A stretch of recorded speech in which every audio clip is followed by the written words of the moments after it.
Добар ден, почитувани, добре дојдовте во уште едно отворено студио и ова отворено студио во новата 2017 година. Пред да започнеме со нашиот и ваш денешен гостен, сакам да ви ја честитам новата година, да бидете здрави и живи, срекни, берикетни и нормално се она кое што сакате да ви се оствари во оваа 2017 година. Веднаш по завршувањето на новогодишните празници, денес на моје и ваше задоволство го имам повторно отец Јаков, со кого ќе зборуваме за суштината на Бадник и Божик, односно како правилно се прославува. Добар ден и добре дојдовте и оваа година во отвореното студио. Добар ден, добро ве најдов и нека ни е среќни од Господ благословена новата година. Верували или не, минатата емисија не беше доста гледана, коментирана, шерувана и граѓаните прашуваа кога ќе има друга емисија.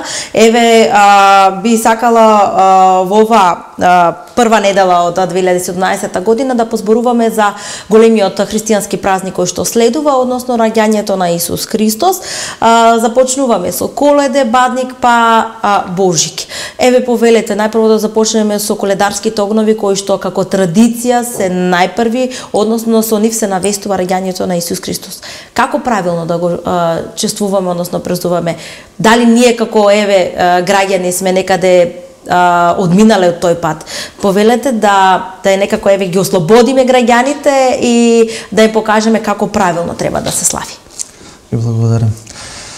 Па по тој редослед, како што ги набројавте случувањата кои што претходат на еден од најголемите празници во црквата, раѓањето Христово, коледарските огнови, како и сите други обичаи, имаат некакви примеси на вистинско предание, на вистинско празнување, но со текот на времето доста изопачувања тука настанале и таа форма која што секогаш треба да не води кон суштината, станува цел сама по себе.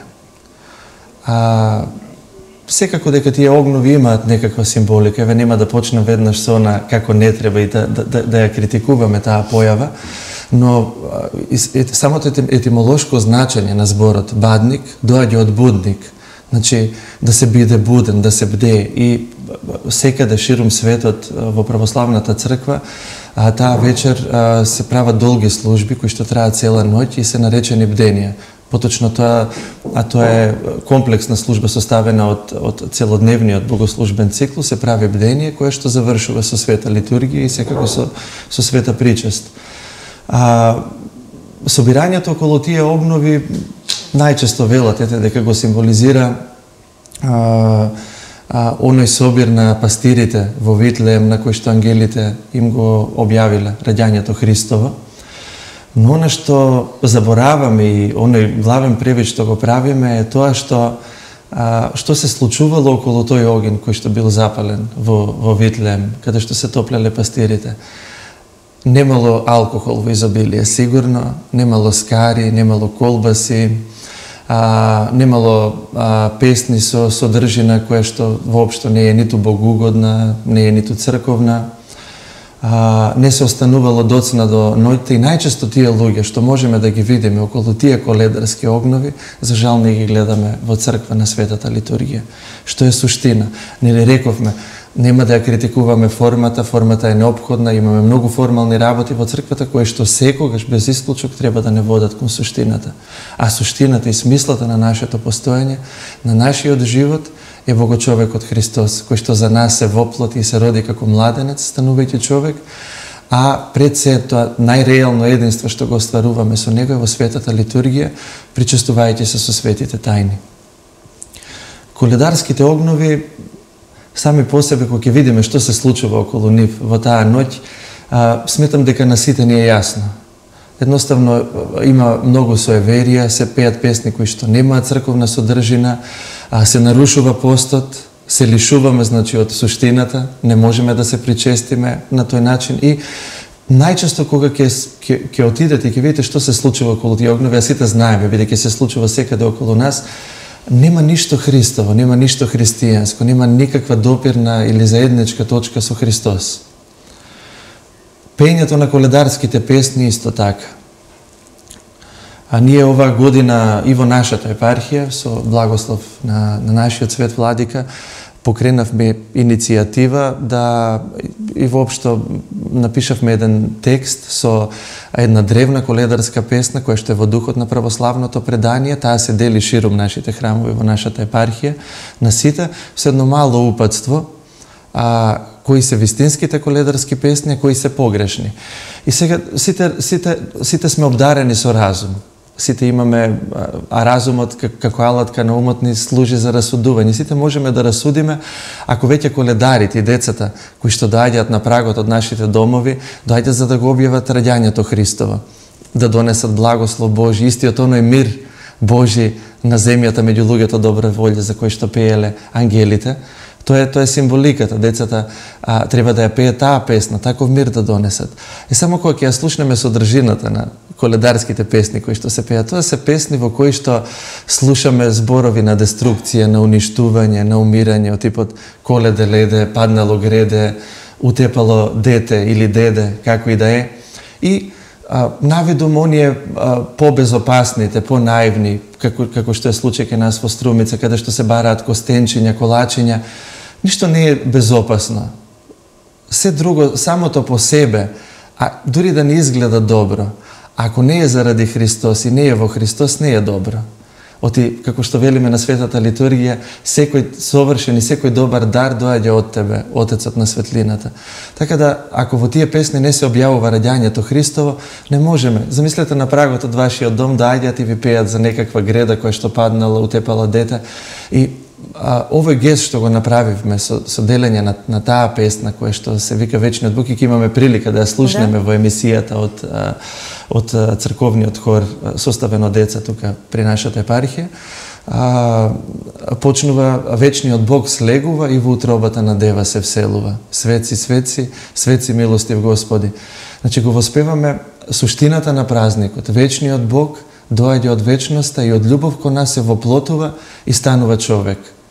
И тие деца доаѓаат и тоа ни го објавуваат на големото чудо кое што се случило во историјата на човештвото. Бог кој што е несоздаден по природа и таа бездна помеѓу создаденото и несоздаденото од преголема љубов кон нас самиот ја надминува станувајќи човек. Бидејќи од наша страна ние никогаш таа провалија не би можеле да ја преминеме. Така да тоа е поентата и на коледарските песни, и еве баш убаво што ќе се слушне ова православна црковна песна, и таму во тоа упатство кое што го делиме, ги обврзуваме на некој начин сите христијани кои што ќе ги пречекаат коледарите и децата, да побараат од нив, мајќи ги тие текстови, да побараат, ако веќе не ја знаат мелодијата, а може да се најде на интернет, да се научи, барем да се прочита на прагот од нашиот дом, да не сакаме да ги слушаме веќе овие деструктивни песни со деструктивна содржина, и на тој начин ќе ги научиме децата на вистинското црковно предание. И за возврат на тоа ќе им ги дадеме тие дарови, чоколади, костени, бомбони и што ли веќе не. Да, но да ги обврземе да ја научат таа вистинска молитвена песна која што го опева празникот и го воспева воплотениот Бог. Јас сега би ја замолила режијата да ја пушти песната која што ја снимивме во црквата Свети Кирил и Методи, да ја слушнеме подоцна, односно по завршувањето на коледарската песна, ќе продолжиме со разговорот. Вечниот Бог слегува и во утробата на дева се вселува.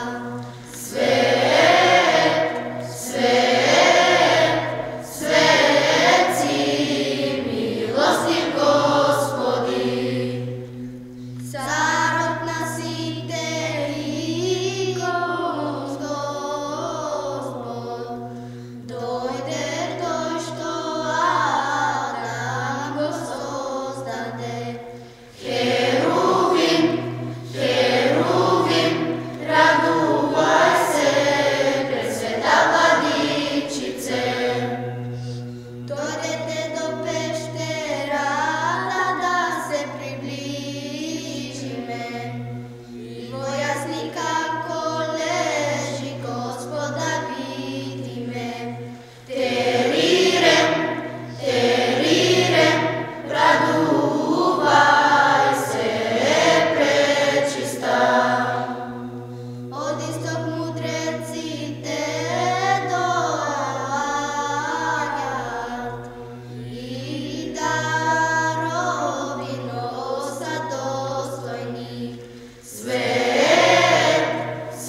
Почитувани мои, вие го следите Отвореното студио, на кое што зборуваме за вистинското празнување на Бадник и на Божик со отец Јаков.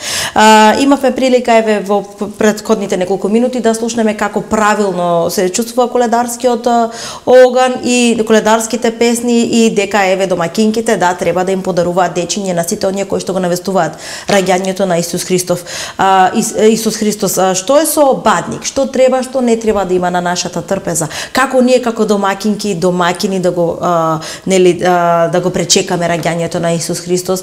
Оде во Струмица, барем моите така ме научиле, така знам јас, се седе дома, семејството, се вечера и најчесто го поминуваме во домот.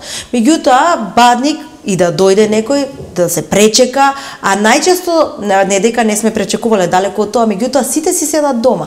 Никој не оди на гости или пак да побара од некого нешто токму на таа вечер.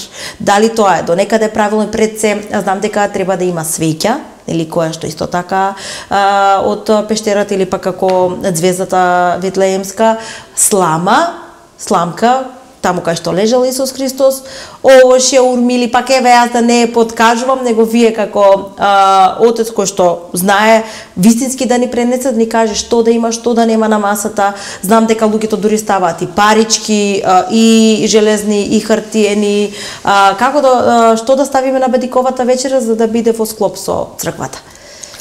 Така.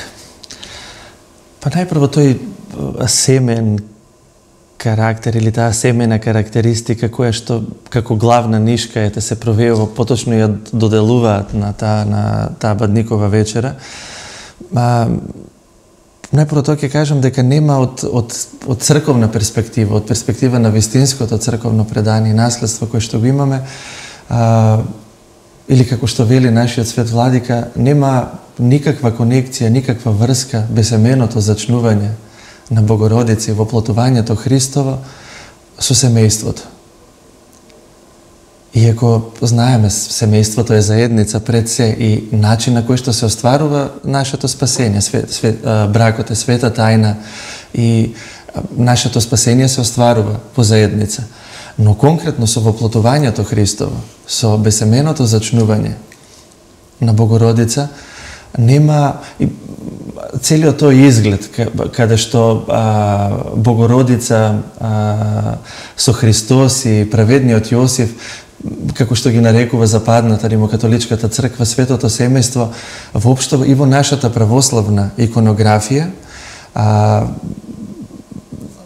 воопшто не изгледа така. Еве, ако ја видите православната икона, ќе видиме дека централното место го завзема Христос во прегратките на Богородица, а праведниот Јосиф е некаде надвор, се уште замислен за чудото кое што се случило, како безсеменото зачнување, како девојка без маж раѓа и така натаму.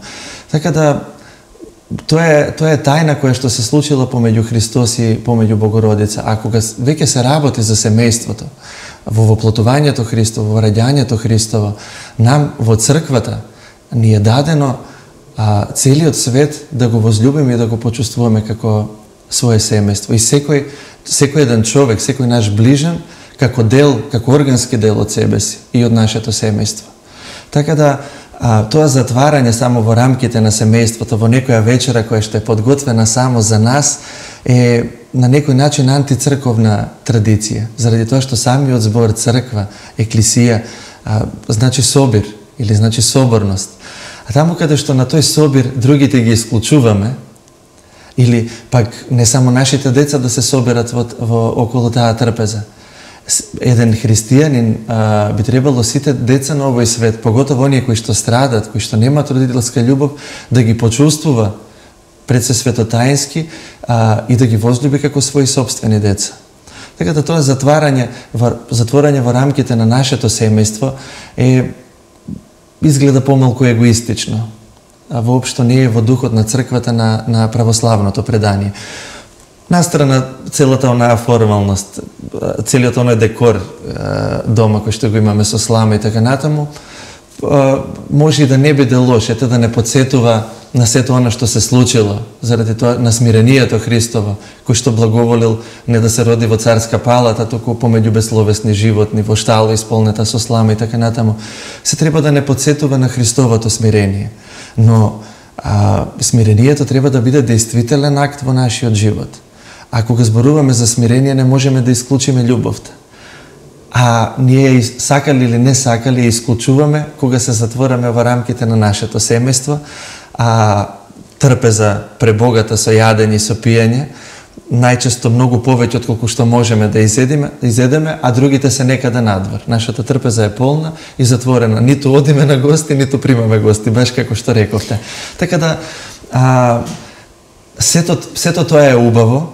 Значи, убаво е што се случува таа вечера во рамките на семејството, кое што е задолжително да биде постна, но многу нешта тука треба да се средат и не се исправни. Значи, никогаш не можеме ниту вратите од нашиот дом, од нашата трпеза, од нашиот живот да ги затвориме за другите. Тогаш залудно Христос се воплотил и станал човек. Воплотувањето Христово се случи токму заради тоа во другиот да пронајдеме, да видиме возлюбена личност, да го видиме Христос. Заради тоа што секој еден човек е создаден по образ и по подобие Божјо. Во другиот да гледаме икона Христова. Така да и сме ја затворили ли вратата за макар еден човек, сме ја затвориле вратата за Христос. Овде, нели, во Македонија секој крај, плюс што има, нели, премногу дијалекти, имаме премногу обичаи, традиции, па дури за овие големи христијански празници, без разлика православната црква дали се наоѓа во Крушево, во Струмица, во Скопје, традициите се секаде различни. Во Струмица, Струмичко, па еве во југоистокот се прави божикна погача во која што се стави паричка и се, нели, најстариот, односно најчесто домаќинот го дели на толку колку што има членови, нели, некои дополнителни кои имаат тока или така натаму, додека еве во Битола се прави, се прави на Василица. Дали тоа е погрешно или пак еве зборува околу тоа, зошто во Битола е на Василица, кај нас е на Бадник, така е, значи еве мојата мајка е некаде 55 години, значи таа од кога знае, од кога е дете, така се слави, по тоа е принципот, исто и татко ми, нели, другите родни кои што ги познавам, еве моите 30 на години, значи така е веќе. Еве, јас од кога знам 30 години минимум. Зошто е тоа така? Кое е правилното? Дали сепак да се зачува традицијата, зошто да не? Еве, доколку еве има и нешто плюс што треба да стои или да не стои на таа маса. Дали треба да е постна или пак има, да речеме, гравче, постна сарма, риба, лук, знам дека се става. Дали има некаква врска да бидат постни јадењата, бројот на јадењата или само да тоа што се правило низ годините, тоа и да остане? Така. Ќе почнеме од тоа. Рибата дефинитивно треба да се исклучи од таа трпеза, заради тоа што според типикот на кој што постиме во овие пости, риба, последен ден кога јадеме риба е на Свети Спиридон, Триметонскиот чудотворец. После веќе до Божиќ не се јаде риба. Ако јадеме риба на таа Бадникова вечера, по знак прашање доаѓа суштината на целиот наш подвиг, а тоа е причестувањето со светите Христови тајни. Дефинитивно трпезата треба да биде постна, и тоа строго постна. Во однос на паричката, убаво објаснивте дека има повеќе традиции, на некој начин половина од нашата држава ставаат паричка во пита на Свети Василий Велики, другите на Бадник. Меѓу другото, тука сакам да напоменам дека во манастирите, во нашите манастири кои што се возобновени, генерално македонското монаштво е возобновено во духот на светогорското предание, на светогорското монаштво, кое што е древно. И во контекст на сето она што вие го објаснивте, ќе речам дека ние во манастирите и во Македонија, но и ширум православието, на Света Гора пред се, паричка се става во пита на Свети Василий Велики и со благослов на игуменот или на игуманијата, на старешината на манастирот се дели на братството и на сестринството. Така да секогаш монаштвото се јавувало како чувар на вистинското православно предание. И ако нешто сакаме да провериме дали е во склад со вистинското предание или не, да видиме што се случува во манастирите. Уште еден податок, па секој нека процени, нека размисли сам. Во ниту една помесна православна црква, значи да бидам појасен, ниту во руската, ниту во романската, ниту во грчката, ниту во антиохиската, александриската и така натаму, не знаат за таа традиција, за тој обичај ставање паричка на бадник. Ако некаде постои таков обичај, тоа се случува на Свети Василий Велики. Единствено, тоа е карактеристика на Српската православна црква, од која што се уште на некој начин бараме признавање и автокефален статус. Значи, тоа е и вклучувајќи ги тука и бадниковите гранчења. Значи, паричка во бадниково лепче, како што го нарекуваат, и декорација или украсување со бадникови гранчења е карактеристика само на Српската православна црква. На ниту една друга помесна православна црква. Историски гледано, ние сме биле под јурисдикција на Српската православна црква во еден историски момент, од кој што бараме признавање. Сега, дали е тоа наше предание, дали не е, дали сме Срби, дали не сме, секој нека процени самоти, тоа е повеќе, нема никакво зло да се прави, да не се прави. Секој обичај може да се христијанизира, како палењето огнови, како паричката, но тоа е повеќе идентитетско прашање. Ако веќе мене ме прашувате, не е прашање на вера, нема ништо лошо во тоа, но во нашата држава, таму каде што јурисдикцијата била поинаква и таму каде што успеале да го сочуваат вистинското православно предание, за тоа гаранција на Света Гора и праксата во нашите манастири, тоа е ставање на паричка во пита на Свети Василий Велики. Не би имал што да додадам. Во однос на бадниковите гранчења е потполно истиот мој став, истиот мој совет, што би можел да го кажам, да го упатам до гледачите, а за тоа секоја година нашиот свет владика пишува и текстови, пишува беседи, пишува посланија, во кои што не повикува да се вратиме на вистинското православно предание, кое што е карактеристика на нашиот македонски православен народ и на нашата македонска православна црква. А овие обичаи кои што се практикуваат, паричка на бадник во лепче и бадникови гранчења, се карактеристика исклучиво на Српската православна црква. А вистинското православно предание во духот на нашата црква е во однос на Свети Василий Велики и има свое значење. Накратко да го објаснам. Да, ако ме прашате кој е значењето во една емисија токму во ова студија, во вашата телевизија, зборувавме за тоа и повторно ќе кажеме, кога би ме прашале зошто паричка на бадник, и ме прашавте за огновите, можеме да најдеме некаква символика и зашто останало ете како традиција во црквата. Заради тоа што се случувале целоноќни бденија, луѓето били надвор од храмовите, ладно да се стоплат и така натаму, исклучиво чекајќи го објавувањето на раѓањето Христово, кое што било поврзано со пеење на црковни песни и со причестување на светите Христови тајни. Ако ме прашате зошто паричка во лепче на бадник, на вистина, од црковен аспект не знам што да ви кажам. Ако ме прашате зошто паричка во пита на Свети Василий Велики, и такако, не само што ќе ви кажам, може секој сам да го провери тоа го пишува во житието на Свети Василий Велики. Имено тоа е поврзано со едно чудо кое што се случило кога бил собран пораз и данок од луѓето од неговата епархија, и со своето застапништво тој успел да го врати, накратко за да не должиме, и го, не знаејќи колку што му следува, наредил целото злато, сите пари да се стават во лепчења, го благословил лебот и се поделил на народот. И секој, заради молитвите на Свети Василий Велики, го добил токму она што му било земено. И во знак и во сеќавање на овој голем свидетел и на тоа чудо кое што се случило, ние ставаме паричка и се дели на тој ден. Така да тоа објаснување. Се верува дека без разлика дали за Божик или за Василица, бидејќи еве барем овде во Струмица за Божик се дели помеѓу семејството, а Василица најчесто и во семејството, меѓутоа и во кругот на пријателите, другари, нели, или пак некој друштво се дели. Се верува дека кај кого што ќе се падне паричката ќе го следи среќа цела година. Да се придржуваме на тоа или пак тоа е пак некако како традиција, не дека баш поради паричката ќе не следи или нема да не следи късмет. Така. А видите, нашиот духовен отец и владика во манастирите, секогаш кога се дели таа паричка на Свети Василий Велики, не вели дека оној кога што ќе се падне паричката, треба да слуша најмногу таа година, треба да покажува најмногу љубов, најмногу смирение и треба најмногу да им служи на другите. А индиректно на тој начин, значи ќе има и најмногу среќа.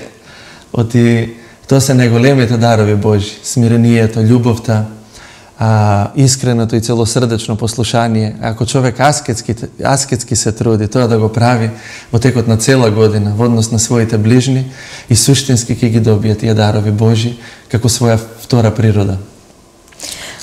Многу пати знаеме за бадник да останеме до текот на вечерта дома, односно да не одиме по кафани, забави и така натаму. По младите, меѓутоа не ги исклучувам ниту по возрастните, некако празници па знаат да продолжат ова бадникова трпеза на многу подруг смер, односно да се отргнат од ова бадниково прославување, колку тоа да го начеме да го представиме, да знаат граѓаните каде после бадник, односно дали да останат во кругот на семејството, кој што и поголемиот процент го права тоа, меѓутоа зборува за останатите. Видите, начинот на нашиот живот, начинот на кој што живееме, не можеме да отстапиме само за еден ден. Животот во црквата подразбира активен, секојдневен подвиг. Значи, целиот наш живот да стане подвиг, стремеш кон Бог. Ако ние излегуваме и се забавуваме и животот го трошиме во раскалаша, но секоја наша ноќ поминува така, ние нема да направиме исклучок за бадник. Но ако во очи на секој празник, Христов Богородичен или на некој светител или во предвечеријата на секоја неделна литургија, ние се подготвуваме за соединување, за реална средба со оној за кого што живееме, за кого што постоиме, кон кого што се стремиме, тогаш без исклучок и нашиот живот на бадник ќе биде таков. Младиот човек, споменавме, го гушат сите овие суеверија. Мене, ако ме прашате моje сеќавање од пораната младост пред да дојдам во манастир, никогаш не сум се врзувал емотивно за таа бадникова вечера. Заради тоа што на некој начин секој пат сум чувствувал дека мојата слободна волја била загрозена. Тој вечер нема излегување, не се излегува дома. Додека не завршат сите со јадење, не смееш да станеш. Не смееш вамо да се вртиш, не смееш ова да правиш. Најчесто бабите смислуваат разноразни работи. Во црквата со ништо не е така. Нашата слобода во ниту еден миг не е загрозена, дури и тогаш кога си пакостиме самите на себе си, дури тогаш кога нашата слободна волја ја насочуваме кон грев, Бог ни тогаш не ни се наметнува како тиранин. Туку сме оставени слободни до крај. Секогаш нежно и љубовно го чека нашето враќање, дури кога ќе го напуштиме, кога ќе заминеме во него.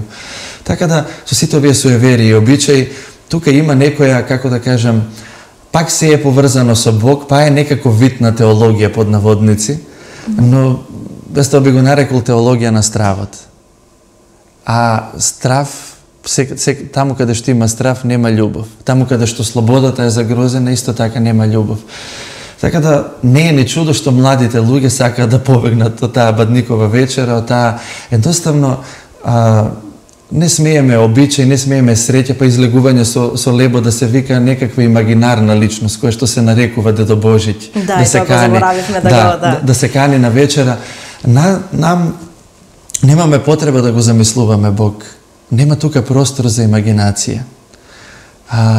Единородниот Син Божи, кој што беше во прегратките на Отецот од вечноста, влегува во времето и просторот токму на овој празник, кој што ни предстои, и ни се објави како Богот човек, како совршен Бог и како совршен човек. Немаме потреба да го замислуваме, да му даваме друго име. Тој е нашиот Христос, тој е нашиот Спасител.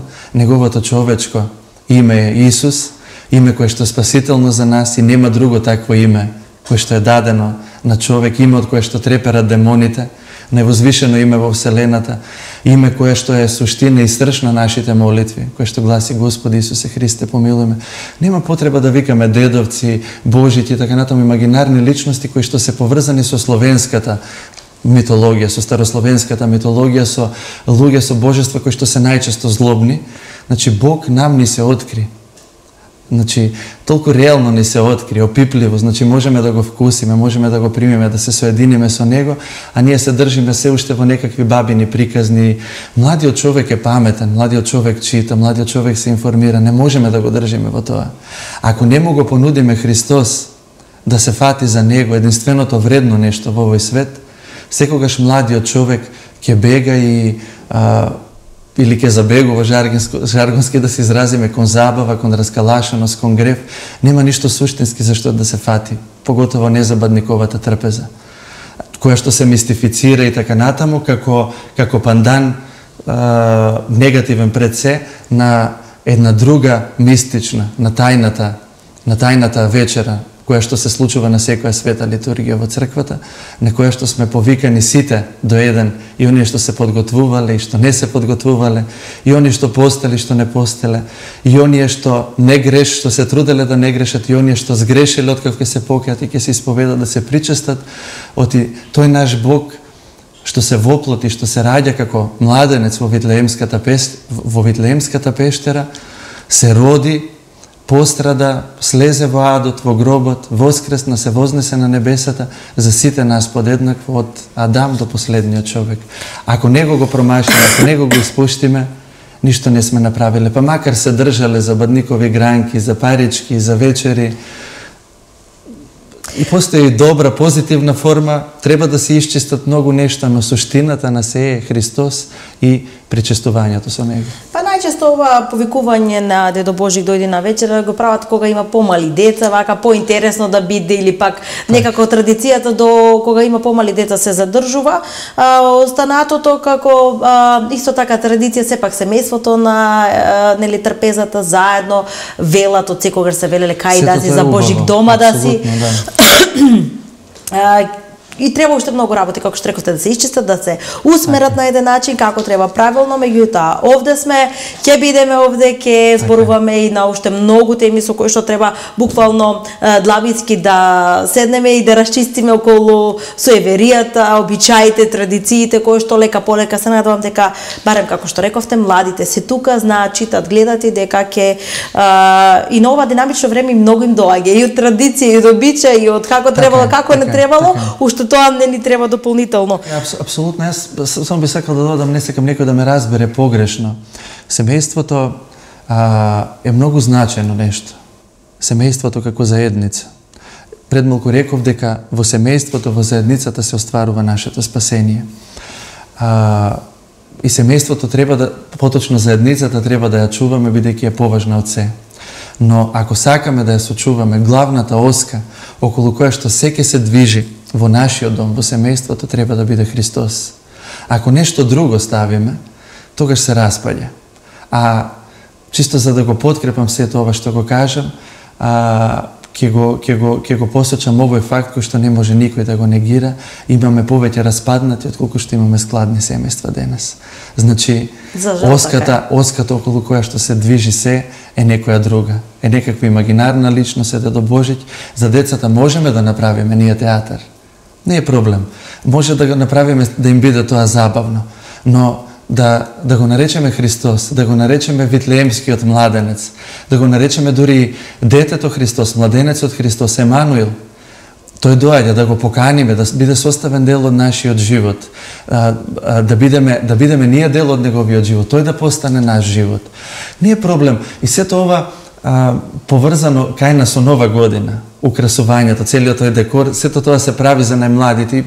Пред некој ден се отвори дискусија на еден соби на кој што бев присутен, дали ние православните треба да декорираме, да украсуваме за нема да спомнам Нова година, за Божич. Не можеме да ги фрустрираме децата, нашите православни деца, кога сето тоа се случува околу нас секаде. И доаѓа од западниот свет, се согласувам, но во целиот западен свет, целиот тој украсувањата на дрвјата, на природата, на куќите, се случува заради Божич. Новата година во целиот западен свет е во сенка.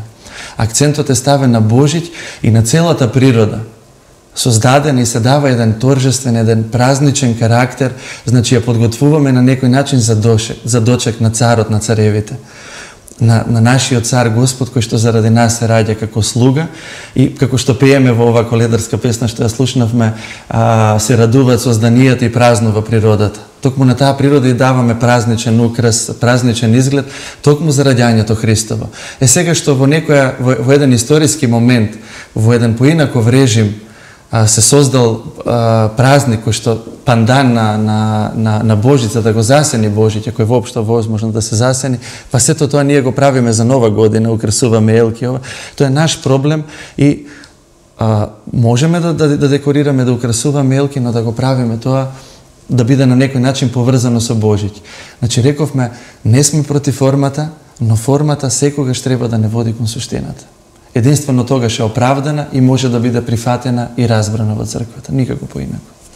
Сега веќе пред самиот крај на денешното отворено студио би сакал да позборуваме за Божик, Бадник, нели, Бадниковата постна трпеза, раѓањето на Исус Христос, Божик, кога се слави, 3 дена се слави, нели, кај нас во православието. Најчесто од граѓаните, пријателите, познатите кои што ги знаеме, со кои што комуницираме секојдневно, тоа го правиме одење на ручеци кај, нели, свекор, свекрва или пак баба, дедо, без разлика, кај тетки, кај сите останати роднини, пријатели. Меѓутоа, сигурна сум дека повеќето од нас забораваат да отидат дури и на црква на сам ден Божик, да започнат со вистинското, односно со првиот почеток на празнување на Божик.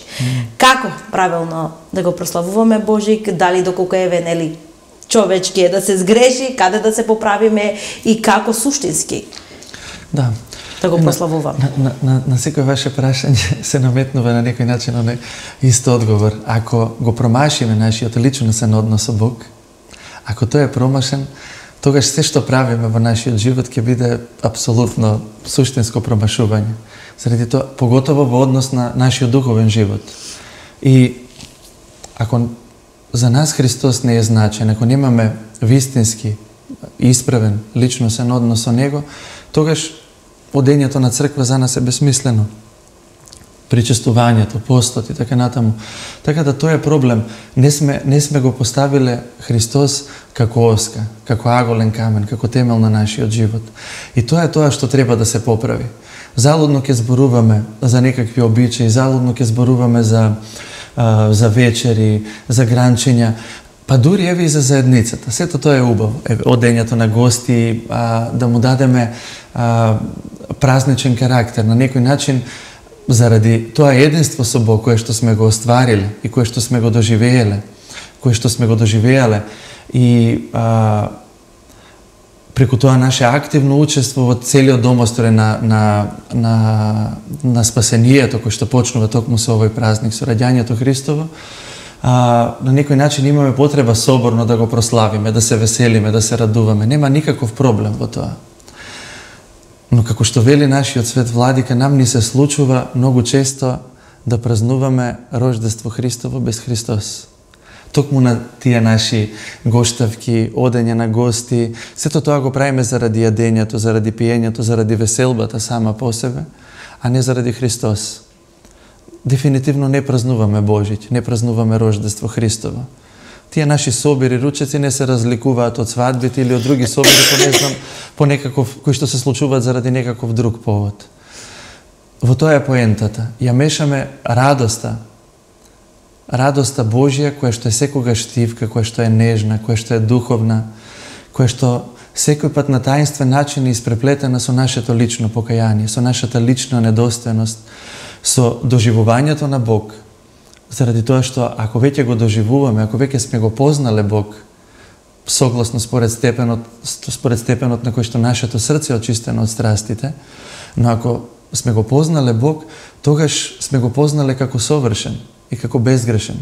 И токму во поглед на неговата совршеност не можеме себе си да не се доживееме како несовршени, како безгрешни.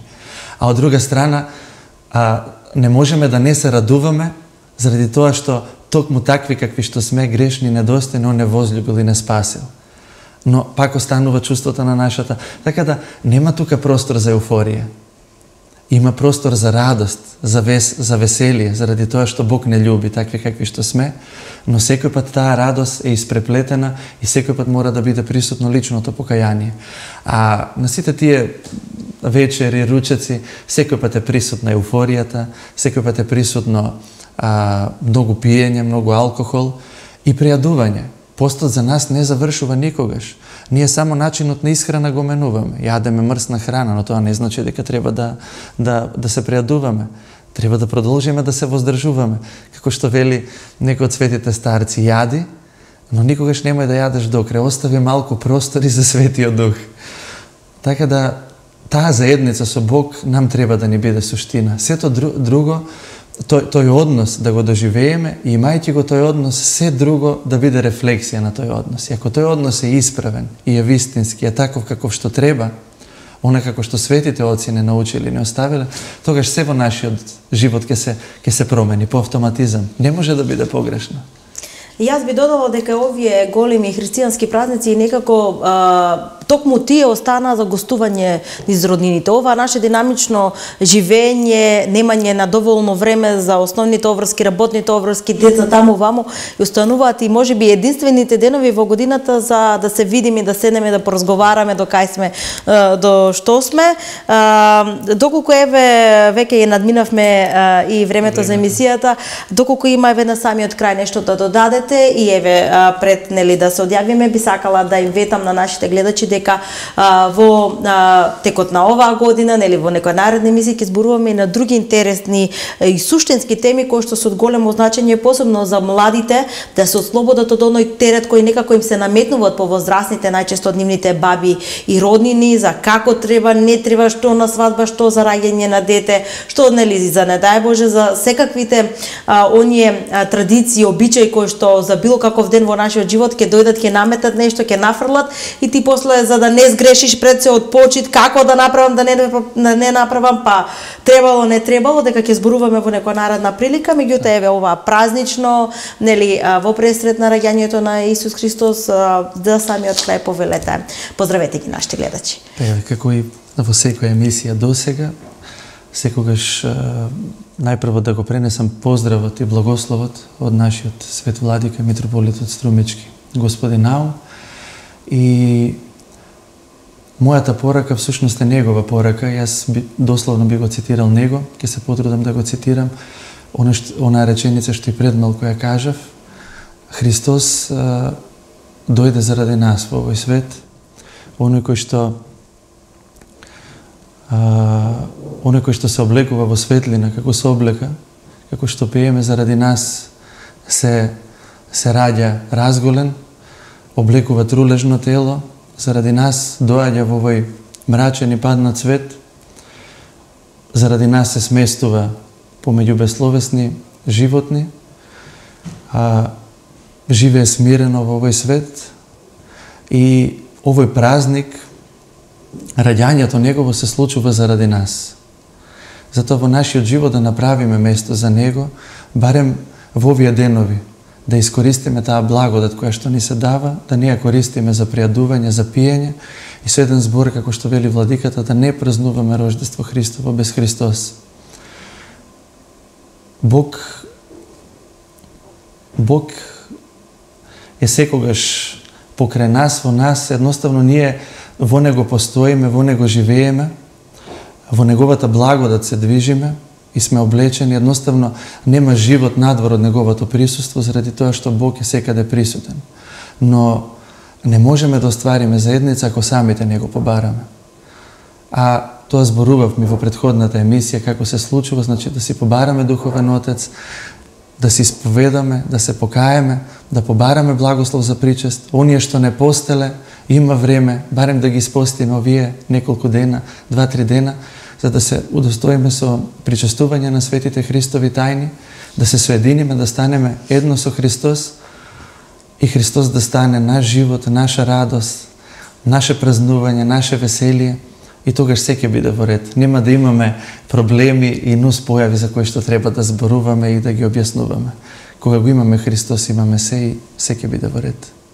Ви благодарам уште еднаш за оваа исцрпна едукативна предсе емисија и веќе како што најавив во некоја наредна прилика на друга интересна тема која што верувам исто така ќе биде позитивно прифатена од нашите гледачи и пред се да пренесеме пораката да се менуваат традициите, односно она што е убаво нормално да остане, меѓутоа суштинското значење да биде она кој што како што вистински треба да се празнува. Ви благодарам. Христос се роди. На вистина се роди. Почитувани мои, останете ми во добро здравје, добро расположение, имајте среќни и благословени празници. Довидување до наредната недела.